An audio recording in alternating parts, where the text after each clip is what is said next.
Bonsoir et bienvenue à tous dans les dossiers de la mémoire. Je vous propose de revenir ce soir sur l'histoire de la troupe artistique du Front de Libération Nationale et son engagement au service de la révolution algérienne entre 1958 et 1962. Pour revenir sur cette histoire glorieuse des hommes et des femmes qui, à travers la culture, ont contribué à la lutte pour l'indépendance de l'Algérie. J'ai le plaisir de recevoir M. Abdelkader Ben Damesh. M. Abdelkader Ben Damesh, bonsoir et bienvenue dans les dossiers de la mémoire. Merci bien de m'avoir invité parce que ça... Vous avez consacré un livre justement donc, à cette troupe artistique du FLN sous le titre Noujoum al-Thawra fi Masirat al-Majd al-Firqa al-Fanniya li Jabhat Tahrir al-Watani 1958-1962. Voilà.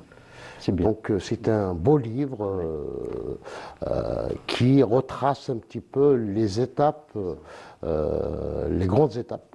Pour moi personnellement, je connais bien cette question depuis longtemps. D'ailleurs, j'avais réalisé en 2007 un petit opus comme ça d'une centaine de pages sur la question. Et puis moi, j'ai toujours suivi, même dans des émissions de radio, de télé, tout ça.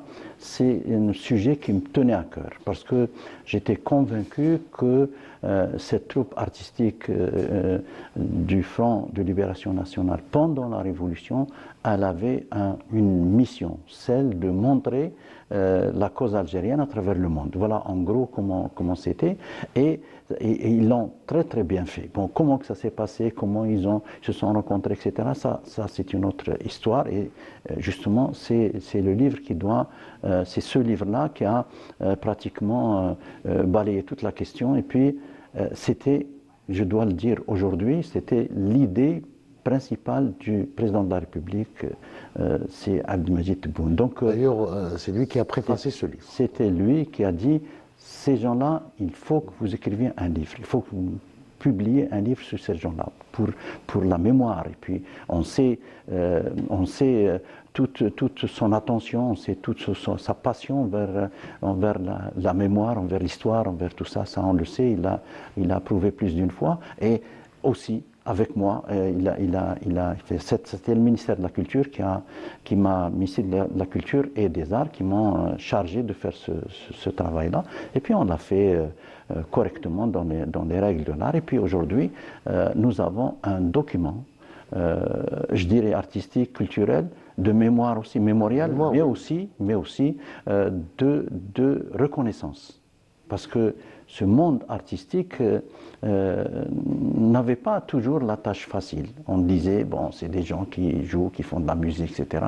Ça n'avait pas d'intérêt, ça, tout le monde le dit, il faut le dire comme ça avec des mots. Mais aujourd'hui, c'est chose faite, le livre est là.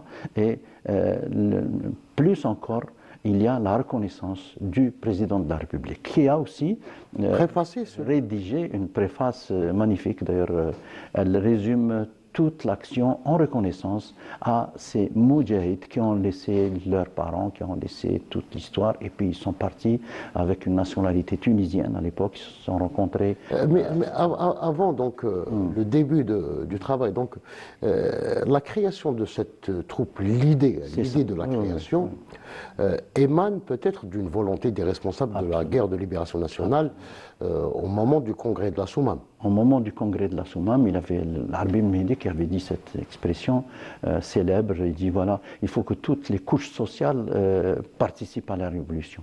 Et de là, des idées se sont formées. À l'époque, l'histoire et puis le colonialiste n'était pas un enfant de cœur, donc les services de renseignement étaient bien à l'affût de toutes les informations qui étaient là. Donc c'était important pour les gens, pour les responsables de la révolution à l'époque, de prendre vraiment soin avec le plus grand secret. Et puis ça a été fait. Ça a été fait parce qu'il y avait une troupe, la troupe de Mustafa Kateb, qui s'appelait Misrah al-Jazairi, qui participait au Festival mondial de la jeunesse à Moscou. Et puis au retour, d'ailleurs ils ont fait une... Alors une petite parenthèse par rapport à ce festival, qui a connu une forte présence donc, De l'Algérie, ouais. de l'Algérie en représentation. Donc Absolument. il y avait les artistes, les sportifs, les étudiants également. Donc Il y avait plein de monde. plein de monde. Et puis à l'époque, il ne faut pas oublier que l'Union soviétique de l'ex-URSS de l'époque était pour la révolution. Ils ont aidé, d'ailleurs, la troupe artistique FNL a fait une halte à Moscou. Oui. Et c'était le passage de la troupe artistique du FLN à Moscou était extrêmement important pour la communication, pour la diffusion de la cause algérienne qui s'est faite par des essais de télévision à l'époque, très sophistiqués de l'époque, la Mondovision, etc. Et puis que l'image a atteint Paris à l'époque, donc à partir de Moscou. Donc voilà un peu l'intérêt de... Alors de donc tout on ça. est en 1957, donc il va y Voilà. avoir, après ce festival de la jeunesse de C'est ça. Moscou, Ils se une sont- première rencontre. Voilà, ils étaient à Paris pour rentrer à Alger. Oui. Et donc ils sont restés un peu, quelques jours de plus, et puis ils reçoivent comme ça des instructions. Un certain c'est Abdelkader, on n'a jamais su qui il était ce monsieur, d'ailleurs, De la Fédération de France. de la Fédération de France. Donc, qu'on profite de l'occasion de cet espace aujourd'hui. Peut-être on va trouver ses enfants là, pour nous donner un peu plus d'informations Oui. sur ce monsieur, qui a été une cheville ouvrière dans la rencontre des artistes, d'autres artistes qui sont venus d'Alger, comme Hassisen, comme Alilou Debah. Donc, ils ont rejoint, comme d'autres, comme Tahar Ben Ahmed.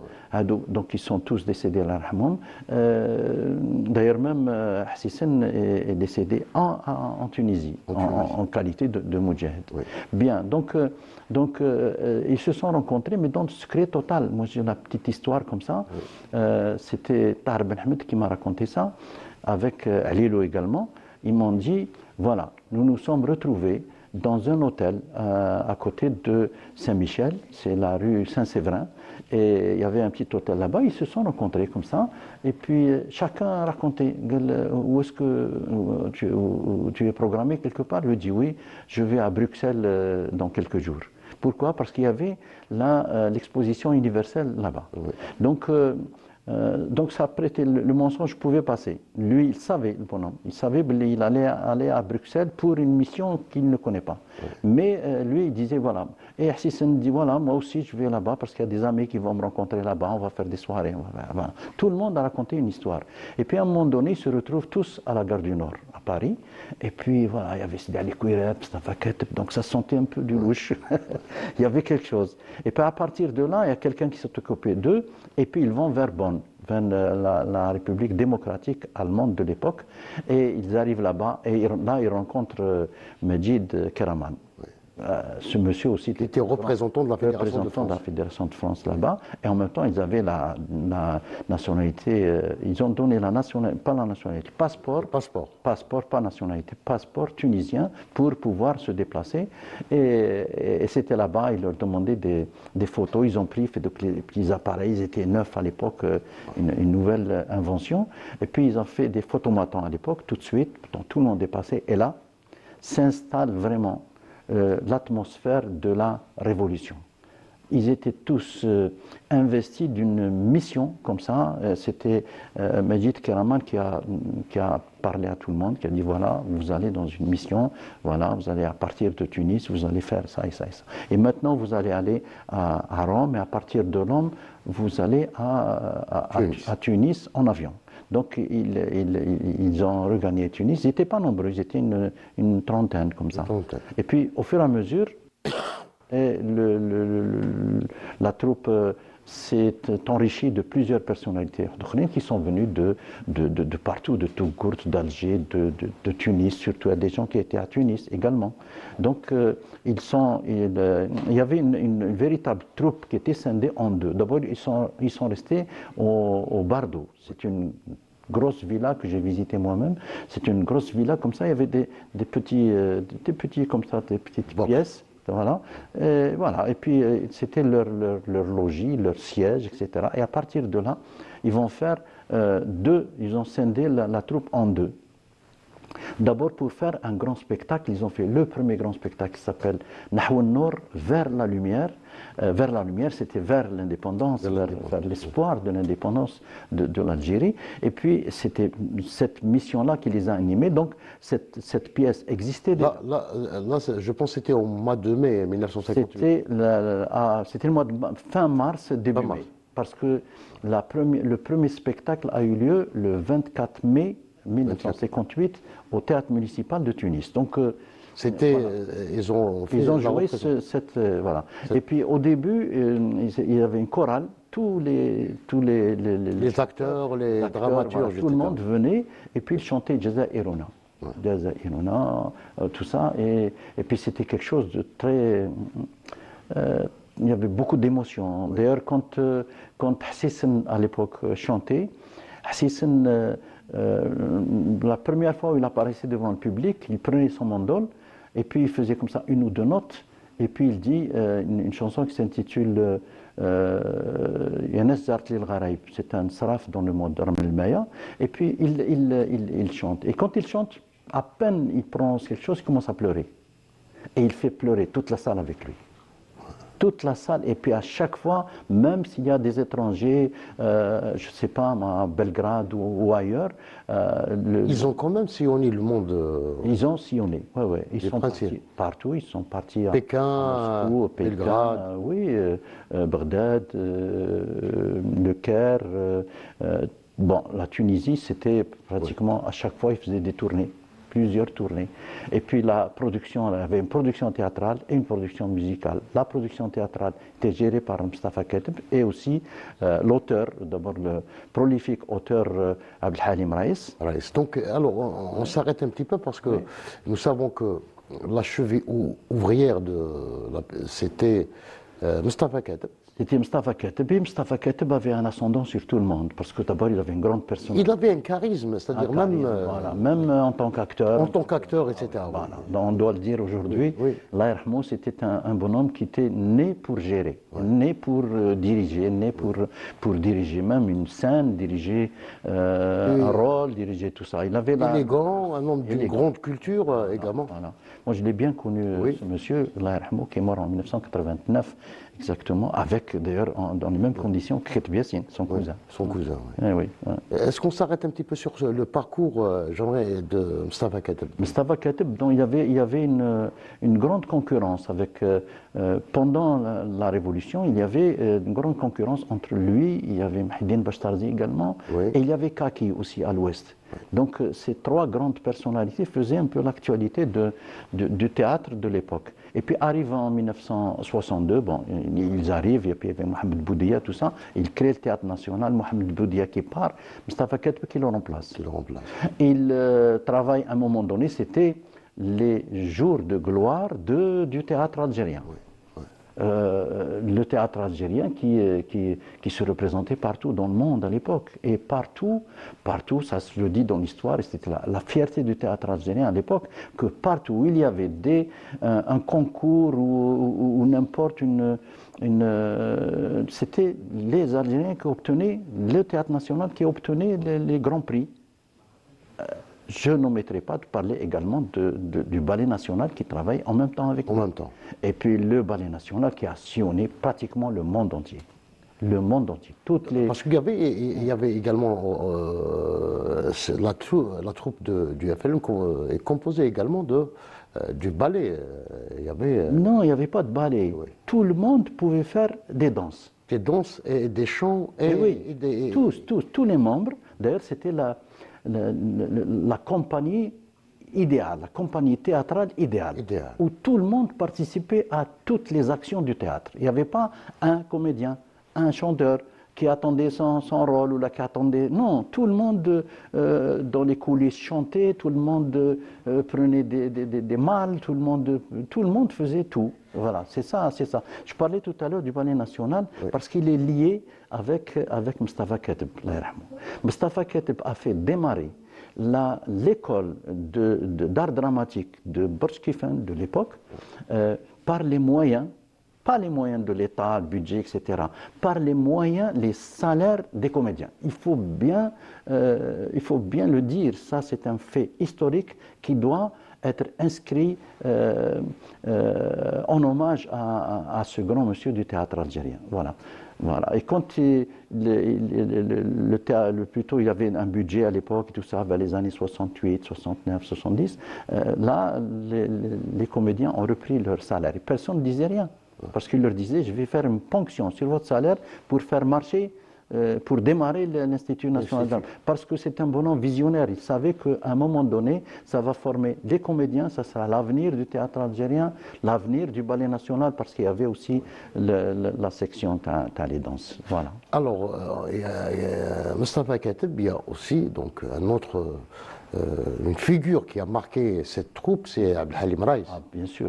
Donc on ne parle pas beaucoup. Ah oui, lui aussi, il a eu la médaille de l'Ordre du Mérite National Athir le 19 mai exactement 1992, avec Mahidine Bachtarzi, avec Kateb Yassine, ils étaient 7 à l'époque, Mohamed Touré également, ils étaient 7 à avoir reçu de la part de la nation reconnaissante cette médaille.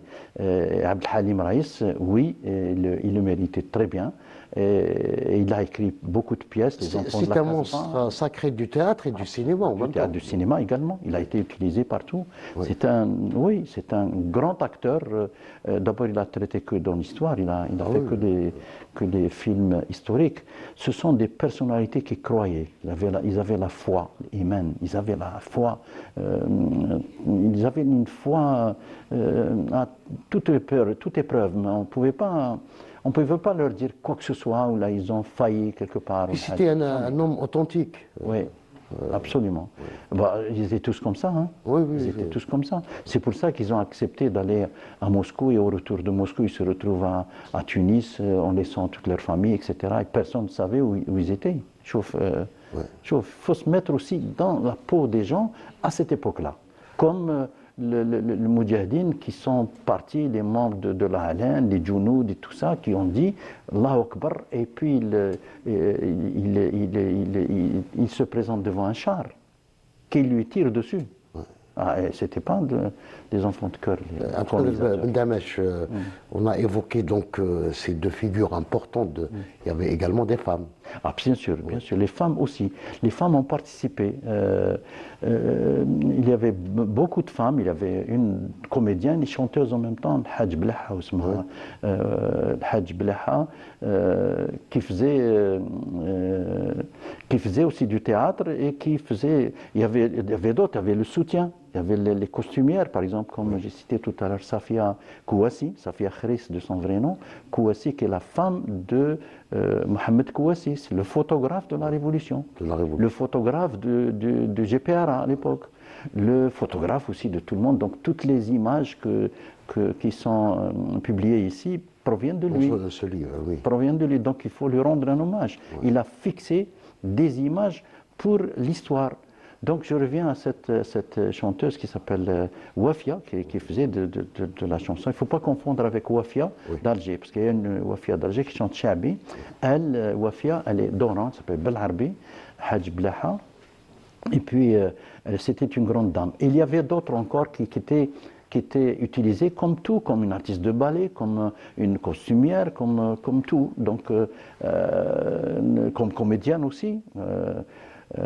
Il y avait Bembraham, il y avait Rqiya Derri, donc les femmes qui constituaient le groupe qui faisait marcher la troupe artistique du FLN. C'est pour ça qu'elle a tenu. Elle a tenu parce qu'il y avait, comme je disais tout à l'heure, une grande foi en Algérie. D'ailleurs, pour la petite histoire, il y avait Ahmed Ouhabi qui devait enregistrer une chanson qui s'appelle Ya Ummi ma tkhafish.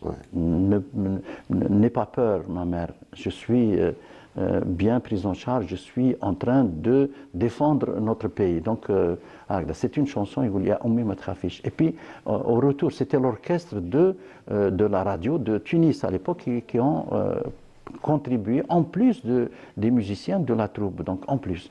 Et donc l'enregistrement était réussi, et puis ils sont rentrés, et puis arrive Farid Ali. Farid Ali, qui faisait partie aussi d'un chanteur kabyle et un comédien également. Donc il faisait partie de la troupe. Il a dit comment hein, ouais, il chante comme ça, moi aussi j'ai envie de chanter la même chose en kabyle. Aïe, Maziz Nourtrou, oh ma mère, ne pleure pas. Eh bien,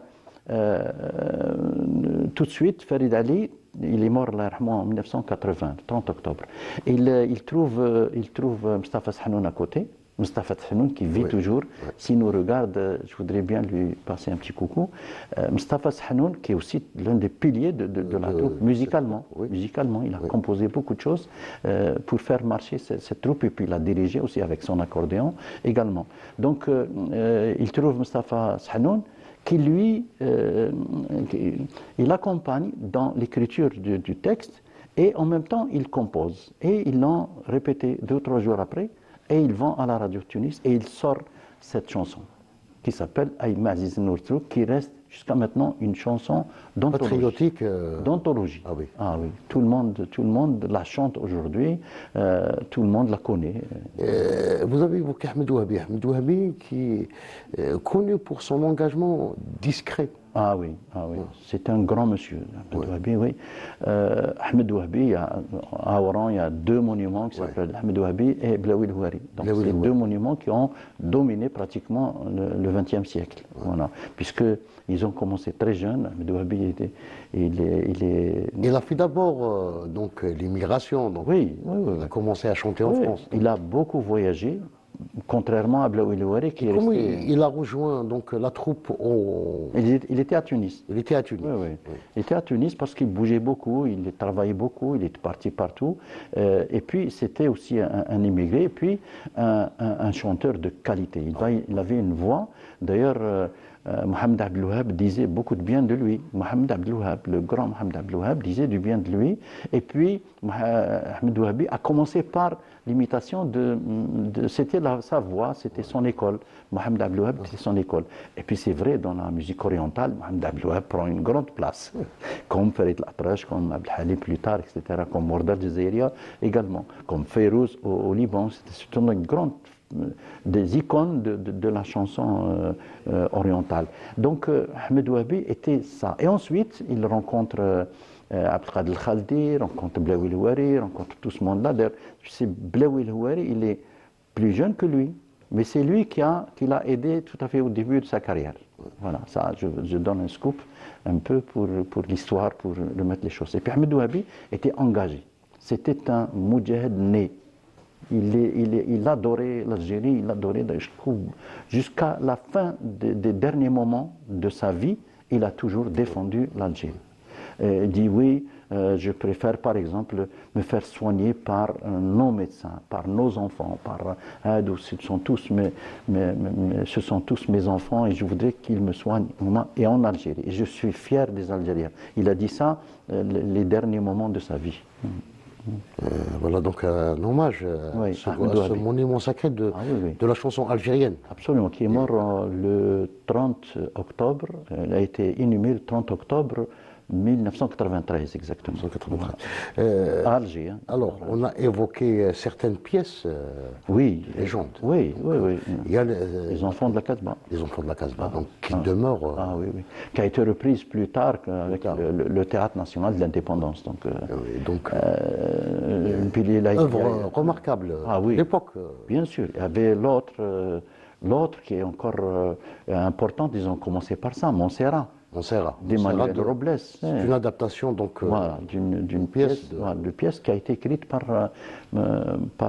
Emmanuel Robles, qui était un Algérien fervent qui aimait l'Algérie. Alors, c'est une pièce qui a été jouée à la veille du 1er novembre. Et certains disent que c'était le 1er novembre à Alger. Et voilà une pièce donc, où il est question du maquis. Donc, maquis sud-américain. Voilà, mais...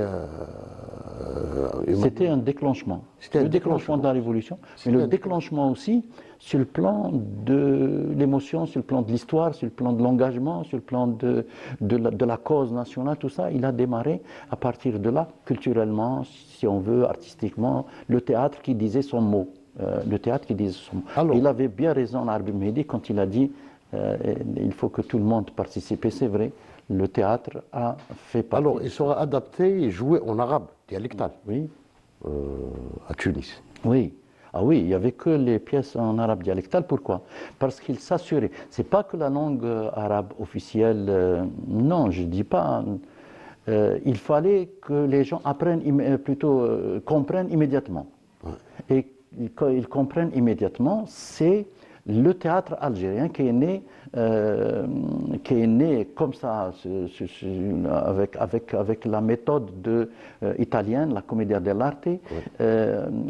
C'était Mahidine Bachtardi avec Allalou, avec Rachid Qsentini. Ce trio a réalisé cette grande ouverture, cette grande idée de théâtre populaire, le théâtre avec l'arabe populaire. Ils ont commencé par Tcha, le 12 avril 1926 exactement, et puis tout le monde a aimé ce type de théâtre. Et puis depuis, le théâtre national le fait jusqu'à maintenant, et puis tout le mouvement théâtral algérien le fait. Il y a aussi, bien sûr, de l'arabe classique, c'est certain, parce qu'on est obligé de le faire, c'est notre langue, c'est notre histoire, mais le théâtre populaire a une place bien importante dans la société, parce qu'il faut parler aux gens la langue qu'ils comprennent. Ça, c'est le prophète Mohammed sallallahu alayhi wa sallam qui a dit ça. Oui. Alors, un mot sur les enfants de la Casbah. Les enfants de la Casbah également, parce que c'était la Casbah nourricière, la Casbah qui a enfanté la plupart. La vaillance, le courage, oui, donc oui, tout. Les valeurs de la Révolution. Les valeurs de la Révolution sont, je ne dis pas qu'ils sont partis de là-bas, mais ils sont partis en partie. Voilà, c'était un modèle un peu de nationalisme naissant qui n'essaie pas de nationalisme comme ça, nationalisme pour parler de nationalisme. Non, c'était un nationalisme qui voulait aller vers l'indépendance. C'est-à-dire, cette rêve, on ne parle plus maintenant, on ne négocie plus, on va aller vers chasser le colonisateur. Et ils l'ont bien fait, ils nous l'ont démontré, et aujourd'hui nous sommes fiers d'eux devant un colonisateur qui a baissé les bras et qui... Cette pièce également, Khalidoun, les Immortels. Khalidoun également, donc c'est une pièce importante qui a été reprise bien sûr par le Théâtre National plusieurs fois par la suite, et elle reste aussi une pièce importante dans un peu la démarche de Abdelhalim Raïs qui voulait montrer l'Algérie en lutte, la société algérienne qui était solidaire, l'Algérie révolutionnaire à l'époque qui avait une croyance, qui avait une espèce de croyance très importante et qui a amené 54, qui a amené à 62 et puis qui nous a mené à nous aujourd'hui, qui sommes aujourd'hui fiers de notre pays. Donc, toutes les pièces, je pense également Le Sang des Libres, traduisent le sentiment donc, des Algériens, celui du sacrifice. C'est ça. Et la pièce de théâtre appelle au sacrifice. Il disait, on ne peut pas, parce que il disait, le fil conducteur de tout ça, c'est il faut que le colonisateur parte. Par quel moyen? Sur le terrain, on trouvera. On a trouvé le théâtre, on le fait. Et puis il y avait cette croyance, Abdelhalim Raïs, donc ce visionnaire, il a dit, moi je montre cet aspect de la société qui est solidaire. Voilà. Et il l'a fait très bien. Il y avait une autre pièce aussi qui était écrite par je pense, Mustafa Toumi, c'était Tib el-Qchotin. C'est pas Mohamed Zinat? Mohamed Zinat, pardon. Voilà. Mohamed Zinat, voilà. Mustafa Toumi était dans l'écriture de poésie. Oui. Voilà. Donc Mohamed Zinat a écrit cette pièce, c'était la seule d'ailleurs. Oui. Il n'a pas écrit d'autres choses. Ah oui, c'est la seule pièce. C'était la seule pièce. Et puis ça a fait aussi, c'est un autre aspect aussi du théâtre et du thème des thèmes à développer. Voilà. Donc, vous avez évoqué un mot, solidarité. Donc, ils ont également essayé d'inculquer la solidarité, l'entraide, l'engagement. La preuve, ils ont commencé dès le départ. Hadi Nahou Nord, vers la lumière. C'était une pièce qui existait déjà. Oui. Mais Mustafa Kateb a trouvé, d'abord, elle appartient à tout le monde, la pièce, parce que c'était des plans, des visages, tout ça, des étapes de l'Algérie, du folklore, des mariages, tout ça se faisait, c'était une grande fresque. Voilà, c'était une grande fresque de l'Algérie, c'était la fête, l'Algérie en fête, voilà. Et elle a été retravaillée, refaite avec les drapeaux, pour montrer au monde entier à l'époque qu'il y avait un pays qui est là, qui a son histoire, sa mémoire, sa culture, son patrimoine. identité, tout ça a été véhiculé par cette pièce qui s'appelle Nahwa an-Nour. Et puis, même le titre lui-même, vers la lumière, vers la liberté, vers l'indépendance, vers la réalisation de sortir de la nuit coloniale. Voilà, de la nuit coloniale. Ouais. Et ils l'ont fait, ils l'ont fait. Et comme ça, bon, ce livre aujourd'hui consacre tout ça et couronné par l'accord, la reconnaissance suprême du président de la République, Abdelmadjid Tebboune. Alors j'aimerais vous poser une question. Quel était le rapport que cette troupe, ou bien les éléments qui la composent, ils étaient 52, je pense, oui. Avec les responsables de la Révolution à l'époque? Oui. Nous savons que quelques mois plus tard, c'est la création du GPRA. C'est ça, 1958, septembre 58. Oui, c'est vrai. Bon, il y avait déjà ce suivi. Oui. Les membres de la troupe artistique du FLN, cette troupe était suivie. Oui. Elle recevait de temps en temps des personnalités oui. qui l'ont aidé, qui l'ont soutenu, qui l'ont encouragé. Et puis il y avait aussi un autre personnage qui s'appelle Aïssam Saoudi, également. Oui.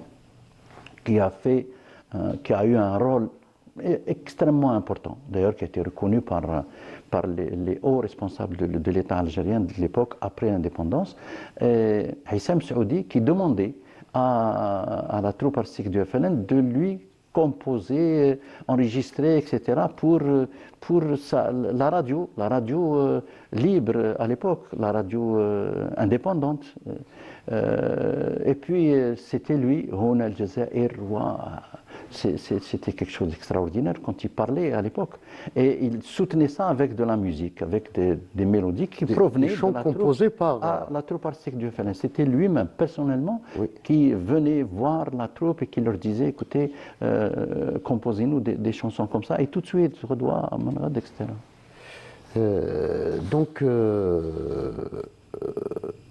Il y a un autre chanteur également donc pour évoquer d'autres noms, le Hadi Rajab. Hadi Rajab, oui. Le Hadi Rajab qui vient de nous quitter, Allah yarhamou, oui. C'était un Tunisien. Et il était un Tunisien, il est resté Tunisien jusqu'à la fin de sa vie. Mais le lendemain, qui a fait partie de la troupe. C'était la troupe artistique du FLN qui était de passage à Al-Kaf, à Tunis, en Tunisie. À Al-Kaf, dans l'une des tournées, c'était en 1958. Et là, il rencontre le Hadi Rajab, qui s'appelle Boulifa, le Hadi Rajab. Rajab, c'est un surnom, mais le Hadi, Boulifa el-Hadi, c'est son nom et son prénom. Et puis il était intéressé par la troupe, il était dans les coulisses, il leur demandait de l'écouter parce qu'il chantait bien à cette époque-là. Il avait tout juste 17 ans. Donc Ahmed Ouabi lui dit, voilà, viens avec nous et puis voilà, tu vas chanter, on va te donner une petite place. Et puis il reste. Il reste avec eux pendant toute la période, jusqu'à l'indépendance. Et puis à l'indépendance, au lieu d'aller chez lui à Kef, il rentre en Algérie avec eux. Et il reste avec eux. Et il se marie avec une Algérienne. Et il reste toute sa vie comme ça. Et il a fait la chorale de la radio algérienne. Il a fait aussi la chanson révolutionnaire. Il a été Qalbiya Bladi. Là aussi, c'est Mustafa Sahnoun, avec Mustafa Toumi pour le texte. Oui. Voilà. Donc il y a également des chansons satiriques pour Jafar Beck également. Voilà. Donc c'était toutes les facettes, toutes les facettes de l'Algérie vivante, de l'art vivant. La production de la troupe artistique du FLN était présente. Donc même Jafar Beck à l'époque, il faisait rire des masses à l'époque. C'était quelqu'un de très important aussi. Là aussi, là aussi, l'Institut artistique du FLN a trouvé avec ce monsieur un moment comme ça de repos. Mais il était aussi donné des chansons satiriques, ça, avec la réalité. Il critiquait De Gaulle, par exemple, il critiquait tout le monde. Il mettait des noms, il parlait de la Révolution, il parlait de l'école, il parlait de la jeunesse plus tard, etc. Qui faisait beaucoup de morale aussi dans sa production. Puis la force de cette troupe, c'était sa configuration, parce qu'il faisait dans la production et la formation en même temps. Oui, en même temps, et puis il préparait tout ce qu'il faisait, c'était archivé. Ouais. Là où ils ont vraiment commencé à archiver, à enregistrer, à écrire et tout ça, c'était en Yougoslavie, l'ex-Yougoslavie. C'était à Belgrade, et puis il faut noter aussi l'appui de Josip Broz Tito, c'est ça, qui a donné beaucoup de moyens à l'époque sur le plan de l'image, sur le plan des enregistrements à la radio, des disques, etc. Ils ont réalisé un disque, c'est une édition qui s'appelait à l'époque Yougatov, et c'était sur recommandation du président de la République de l'époque, Tito. Et puis nous avons tous ces documents, ils existent ici, même à la radio, ils existent. Et puis ils ont beaucoup enregistré. Donc nous avons la preuve que ces gens-là travaillent beaucoup, aussi pour la mémoire et aussi pour la sauvegarde du patrimoine, parce qu'ils faisaient en même temps du patrimoine qui mettait en valeur notre identité, notre personnalité. Alors, 58, 62, donc en 4 années, comment vous avez évalué donc, après ce travail remarquable donc, sur un petit peu l'histoire de cette troupe? Bien sûr. Qu'est-ce qui vous a marqué en tant que... Ben oui, marqué, attiré mon attention parce que je suis moi-même artiste, oui. Donc je comprenais ces artistes comme ça qui ont combattu pour la cause algérienne avec la plume, avec la voix, avec la mélodie, avec une musique, avec tout ça. Il fallait leur présence était importante. Il ne fallait pas qu'ils soient en marge de la révolution, il fallait qu'ils participent, et ils l'ont fait. Donc c'était toujours admiratif de ces personnalités, c'était admiratif. Donc, et puis, par la suite, je les connaissais bien. Je connaissais Mustafa Sahnoun, je connaissais Lahdi Rjab, je connaissais Ahmed Ouabi, je connaissais pratiquement tout le monde. Donc, et à chaque fois, on en parlait. On parlait où est-ce que vous étiez, mais ils n'étaient pas. Ils étaient anonymes pendant plusieurs années chez nous. Hein. Ils étaient anonymes. Donc, ils sont partis, où est-ce que vous étiez, etc. Moi, je notais tout ça. Et puis, ben, voilà, ça a servi. Ça a servi aujourd'hui à une apothéose. C'est le président de la République lui-même qui donne l'idée. C'était le 8 juin au CIC, c'était le 8 juin 2022. C'était au CIC, lors d'une exposition comme ça de figures artistiques, d'artistes, et la Révolution, etc. Et puis il a donné instruction à un ministre de l'époque, voilà, ces gens-là, il leur faut un livre. Et une seconde fois aussi, ces gens-là, il leur faut un livre. Et puis immédiatement, bon, on s'est mis tout de suite à l'œuvre et puis voilà, le travail. Il y a d'autres artistes qui ont été assassinés, donc tombés sur le champ d'honneur, puisque vous parlez de la... D'autres artistes, oui. D'autres artistes. Bien sûr, il y en a eu beaucoup. Maachi, je pense. Bien sûr, Ali Maachi, c'est le symbole, parce qu'il était lui-même... là, il s'est engagé corps et âme. Du son, il était aussi... c'était l'artiste, le compositeur, le musicien, et puis l'engagé aussi, il était... Et puis le nationaliste, il avait l'idée, une Algérie, une vision d'une Algérie unie. Il faisait passer des enregistrements révolutionnaires, des chansons révolutionnaires, au nez et à la barbe des services de renseignement de l'époque. Il le suivait, il suivait tout le monde. Donc, mais lui, il pouvait faire enregistrer et faire passer des enregistrements qui partaient en Tunisie et ailleurs, voilà, pour être diffusés pendant la Révolution dans des radios ailleurs, etc. Et puis là, ça démarrait toujours par Ali Maachi, qui était un ingénieur du son. il a appris le son et la technique du son au service militaire de l'époque, puisqu'il a fait son service militaire à Bizerte, en Tunisie.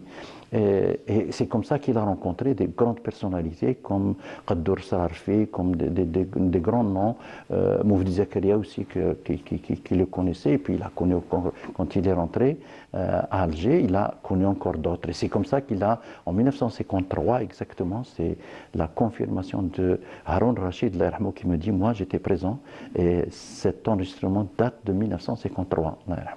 Donc en 1953, il s'est entouré de Abdelhamid Abebsa, des gens comme ça qui sont connus pour ce travail-là, et il a réalisé Yanes Amahou. Une fresque artistique, un hommage à l'Algérie. À l'Algérie, c'était ça, avec les splendeurs de l'Algérie, la force identitaire, force culturelle et artistique de l'Algérie. La richesse culturelle. Voilà. Il le montrait dans toutes les villes, puis dans toutes les régions. Il parle de Kabylie, il parle d'Oran, il parle de Constantine. D'Ouest-Souf, il parle de... Voilà. C'était sans complexe, et nous étions dans la colonisation, il faut le faire. Et puis il y avait une surveillance accrue à l'époque des services, etc. Ils étaient là. Et lui, il a réussi à le faire. Et puis en 1950, bon, il y avait les événements, 56, etc., la Soumam, etc. En 58, il a été assassiné à Affreusement. Il a été assassiné sur les hauteurs de Tiaret avec deux de ses amis, qui s'appellent Mohamed Jahlan et Djilali Ben Sotran. Les deux shahids avec lui,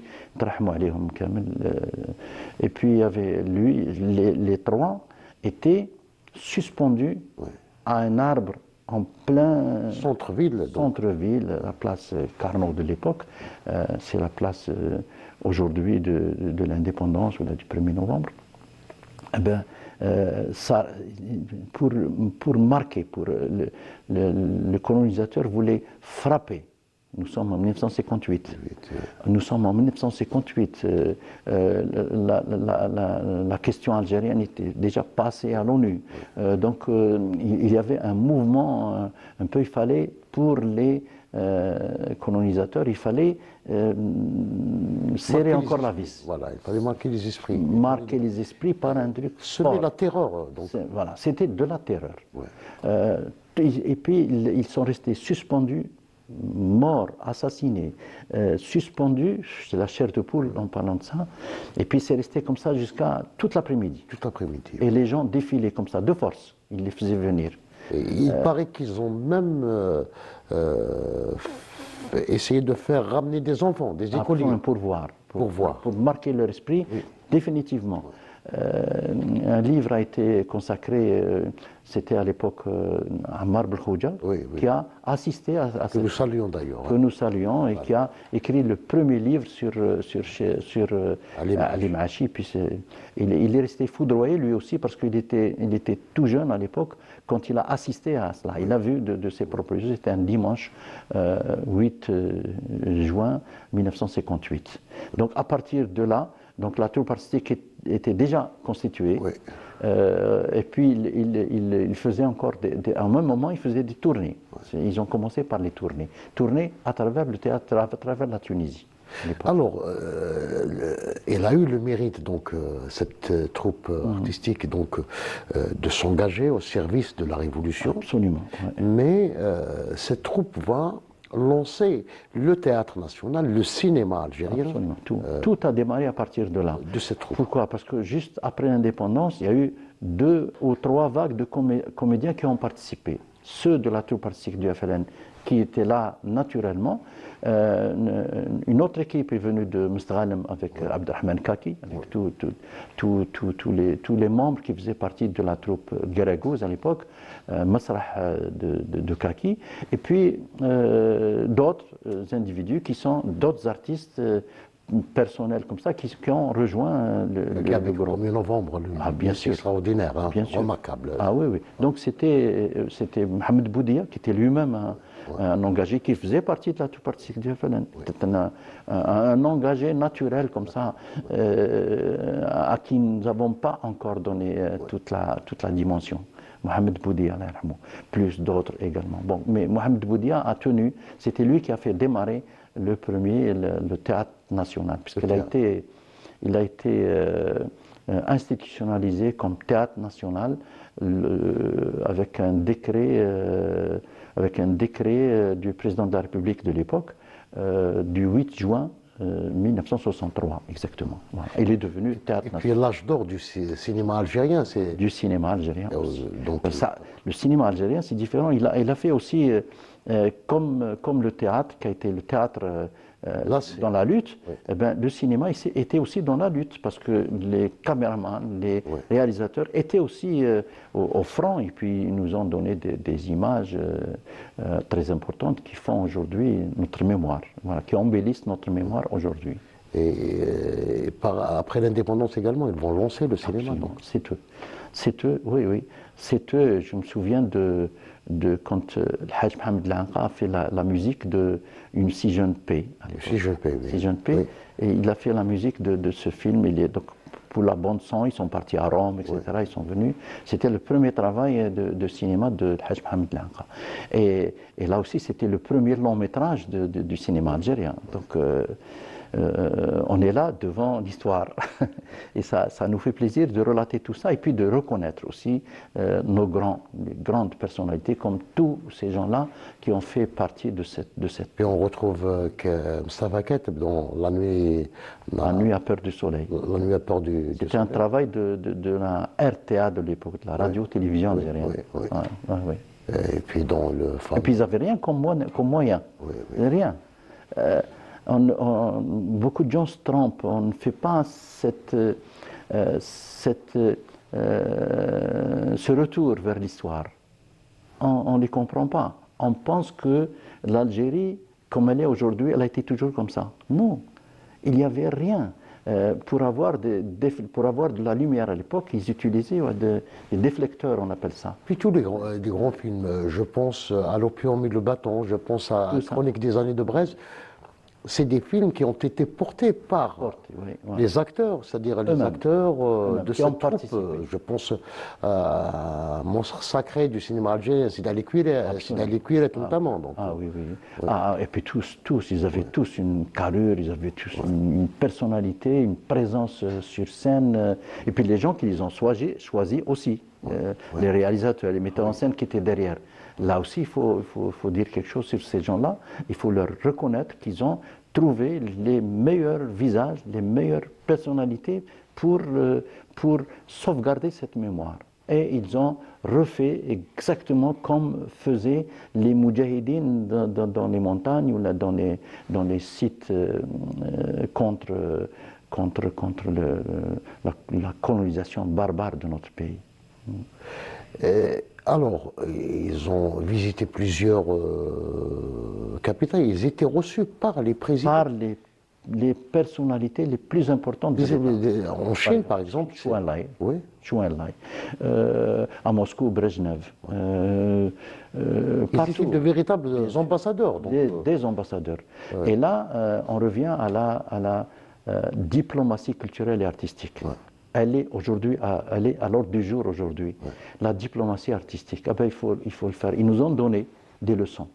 Cette troupe artistique du FLN et puis les dirigeants qui étaient derrière nous ont donné des leçons. Aujourd'hui, on n'a qu'à étudier, on n'a qu'à lire ce qu'ils ont fait. Et on a une solution pour la diplomatie culturelle et artistique. Et elle existe. Parce que la diplomatie algérienne, à partir de 1958, à partir du moment de l'institution du GPRA au Caire et ensuite à Tunis, ils ont fait un travail monumental qu'il faudrait mettre en valeur Peut-être qu'il y a eu des écrits jusqu'à maintenant, il y a beaucoup de personnalités qui ont relaté toute cette étape de cette activité de diplomatie culturelle et puis même politique de l'époque. La culture faisait partie. Oui. La culture faisait partie. Et aujourd'hui, elle revient parce que là, nous sommes attaqués de partout, nous sommes un peu diminués de notre importance. Ben, aujourd'hui, il faudrait réaliser ce qu'a fait le président de la République depuis un certain temps avec la réaction à travers le monde. Maintenant, nous sommes présents à travers le monde, qu'on le veuille ou pas. Mustafa Kateb avait dit avant l'indépendance, on termine peut-être avec cette phrase de Mustafa Kateb, l'art contribue à la libération de la patrie. Absolument. L'art contribue. D'ailleurs, il le disait à l'époque avec une certaine réserve parce que ce n'était pas encore bien consacré. Il le disait, ben, aujourd'hui on le confirme, que l'art défend la patrie, a un rôle à jouer dans la défense de la patrie et de la cause nationale, même si aujourd'hui on est dans l'indépendance, on est dans le bonheur de vivre dans notre pays libre et indépendant. Aujourd'hui, nous disons notre mot dans le concert du monde, et puis aujourd'hui, on doit le faire, et l'art fait partie plus que jamais. C'est une arme redoutable qui rentre dans les esprits des gens, qui rentre dans le beau. Le beau arrive chez l'individu, quel qu'il soit, là où il est dans le monde. Il aime le beau. Je trouve l'Algérien, à un moment donné, je prends l'exemple de Mohamed Eguerbouchen, qui a sillonné le monde à l'époque, une personnalité de renommée mondiale. Il a fait tout simplement. Et le jour où il a entendu parler du congrès de la Soumam, que l'Algérie était en train de s'organiser administrativement, ça y est, nous allons vers l'indépendance, eh ben, il est rentré à Alger. Et il l'a vécu ici même, dans les studios ici, là où nous sommes aujourd'hui. Ben, il a travaillé, il a enregistré des choses, il a aidé les gens, il a formé, il a aidé des artistes, etc. Mohamed Eguerbouchen, la notoriété mondiale, il est arrivé ici, il a prêté main forte à l'Algérie indépendante. Ouais, ça, c'est Mohamed Eguerbouchen. Je ne prends que cet exemple. Voilà. Je tiens à vous remercier vivement, Afqad El-Mdamesh. Donc, je rappelle que vous êtes l'auteur d'un livre remarquable consacré à la troupe artistique du Front de Libération Nationale, Noujoum al-Thawra fi Masirat al-Majd, al-Firqa al-Fanniya, li jabat at-Tahrir al-Watani, 1958-1962. C'est ça. Ouais. Encore une fois, merci. Je remercie également l'équipe technique. C'est à moi de vous remercier, remercier aussi l'équipe technique. L'équipe technique qui nous a aidé à préparer cette émission. Voilà, merci. Excellente soirée et